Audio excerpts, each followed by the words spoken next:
स्वागत है इस वीडियो में। यूपी पुलिस की तरफ से एक वैकेंसी आई है, उसके बारे में हम बात करने वाले हैं। उत्तर प्रदेश पुलिस रेडियो संवर्ग में कार्यशाला कर्मचारी के पदों पर सीधी भर्ती वर्ष 2022। अब यहाँ पर आप देख सकते हैं कर्मशाला कर्मचारियों के लिए भर्ती निकली हुई है। पदों की संख्या टोटल अगर हम देखें तो 120 है। अनारक्षित श्रेणी की 51 है, ईडब्ल्यूएस की 11 है, ओबीसी नॉन क्रीमी वालों के लिए 32, अनुसूचित जाति 24 और अनुसूचित जनजाति के लिए 2 है। अब इसमें आरक्षण भी है, तो जैसे स्वतंत्रता संग्राम सेनानी है तो उनके लिए 2 सीट है, भूतपूर्व सैनिक के लिए 5 है, महिला के लिए 23 है। ये सीधी भर्ती है और प्रथम परीक्षा के पूर्व किसी भी समय रिक्तियों की संख्या परिवर्तित हो सकती है, इसके बारे में भी यहाँ पर दे दिया गया है। पंजीकरण ऑनलाइन जो आवेदन होता है वो रजिस्ट्रेशन जो होगा वो 20 जनवरी से 28 फरवरी के बीच में होगा और शुल्क जमा करना, फॉर्म सबमिट करना, ये सब 28 फरवरी 2022 तक हो जाना चाहिए। 400 रुपये लिया जाएगा इसमें, ठीक है। इसके अलावा भारत के नागरिक होने चाहिए और तमाम चीज़ें जो होता है वो यहाँ पे दिया हुआ है। शैक्षिक अर्हता की बात करें तो देखिए, हाई स्कूल या सरकार द्वारा मान्यता प्राप्त किसी भी संस्थान से समकक्ष परीक्षा उत्तीर्ण होनी चाहिए।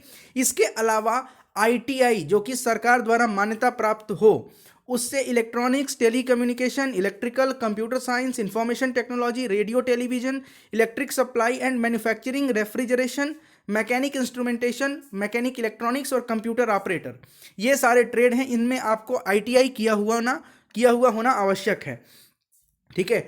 ये होना चाहिए आपका। और 28 फरवरी 2022 तक आपको ये ऑनलाइन आवेदन दे देना है और उस डेट तक ही आपके पास ये सारी की सारी जो अर्हताएं हैं वो होनी चाहिए, ठीक है। इसके अलावा अगर आपने DOEAC जो डोएक होता है या फिर नाइलिट जो होता है, इससे अगर O लेवल किया है तो वो अधिमानी अर्हता है, मतलब प्रेफरेंस दिया जाएगा आपको।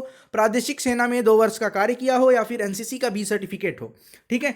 1/7/2022 तक 20 वर्ष की आयु होनी चाहिए, याद रखिएगा। 1/7/2022 तक 20 वर्ष की आयु, यानी 1 जुलाई 1994 से पूर्व और 1 जुलाई 2002 के बाद जन्म नहीं होना चाहिए, उसके बीच में जन्म होना चाहिए, ठीक है। तो कुल मिलाकर ये डिटेल था, ये वैवाहिक स्थिति के बारे में है, ये सब आप देख लीजिएगा। शारीरिक स्वास्थ्य बिल्कुल वही है कि पूरी तरह से फिट होना चाहिए वो। भर्ती की प्रक्रिया क्या है तो 2015 की नियमावली के आधार पर होगा। ऑनलाइन लिखित परीक्षा होगी, 100 नंबर का सामान्य हिंदी, विज्ञान और सामान्य विज्ञान 100 नंबर, संख्यात्मक और मानसिक योग्यता 100 नंबर और मानसिक अभिरुचि, बुद्धि परीक्षा, तार्किक परीक्षा 100 नंबर। कुल 400 नंबर का पेपर होगा। 150 मिनट यानी कि 2.5 घंटे आपके पास समय होंगे। 400 नंबर के क्वेश्चन होंगे, वो आपको सॉल्व करना होगा। इसके बाद से मैंने बता ही दिया कि ऑनलाइन क्या है। यहाँ पे ऊंचाई वगैरह के बारे में भी है कि सामान्य वर्ग के लिए या फिर ओबीसी के लिए या SC अभ्यर्थी हैं उनके लिए 168 सेंटीमीटर ऊंचाई होनी चाहिए। न्यूनतम ऊंचाई 160 सेंटीमीटर अनुसूचित जनजाति के लिए। सीना की चौड़ाई 79 सेंटीमीटर बिना फुलाए और फुलाकर 84 सेंटीमीटर, ठीक है। इसमें अनुसूचित जनजाति के लिए 77 सेंटीमीटर बिना फुलाए और फुलाने पर 82 सेंटीमीटर ये होगा। न्यूनतम 5 सेंटीमीटर का फुलाव जो कि सारी परीक्षाओं में होता है वो होगा। वजन महिला अभ्यर्थियों के लिए न्यूनतम 40 किलोग्राम वजन होना चाहिए, ठीक है। ये महिला अभ्यर्थियों के लिए है। ऊंचाई 147 सेंटीमीटर अनुसूचित जनजाति महिला और 152 सेंटीमीटर जो अन्य लोग हैं उनकी होनी चाहिए, ठीक है। तो कुल मिलाकर ये परीक्षा की पूरा का पूरा कैसे एग्जाम होगा, पैटर्न क्या है, ये सारा हम लोगों ने डिस्कस कर लिया है। बाकी ये सब आप देख लीजिएगा। जो आरक्षण वगैरह वाली चीज़ें हैं वो तो वैसे ही रहती हैं जो नॉर्मल सारी परीक्षाओं में होती हैं।